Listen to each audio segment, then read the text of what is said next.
Mga free, magandang araw sa inyo lahat mga free. Ito, nagulat ako kanina, may dumating bigla.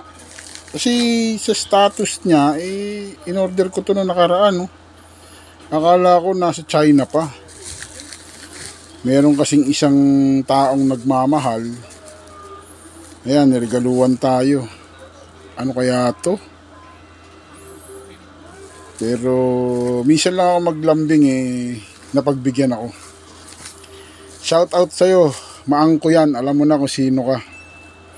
Maraming salamat kasi mga free, alam nyo, hindi nyo na itatanong, maikwento ko lang.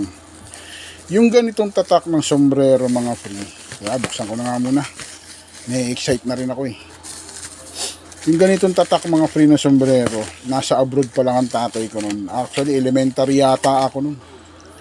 Di ba nauso kung mga batang 80s dyan, nauso yung tatak na ganito, Raiders, at sinasabi pa original daw ang sombrero mo kapag 8 ang tahi. Yung tahi ba dyan sa ganyan?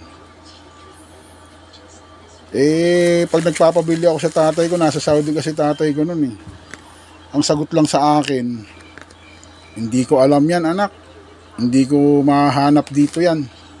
Sabi niya, wala daw dun sa Saudi. Naintindihan ko siya mga free kasi nung nag-abroad ako, walang oras para mamasyal. Ang oras mo lang is kapag day off mo, magpapadala ka. Pag araw ng sahod, magpapadala ka sa pamilya mo. At pagtapos nun, kakain ka lang ng konti, uwi ka na. Kasi ang iniisip mo yung pasok na naman kinabukasan. Kasi nga isang araw lang ang pahinga sa abroad. Naunawaan ko, naintindihan ko nung nag-abroad na rin ako. So yun, ito kaya talagang kahit hinanap ko, in-order ko talaga sa Shopee. Actually, made in China, pero okay naman. Salamat nga pala sa nagbigay. Kahit late na to, worth it naman. Napasaya mo si kuya. Salamat. Base Maangko Yani.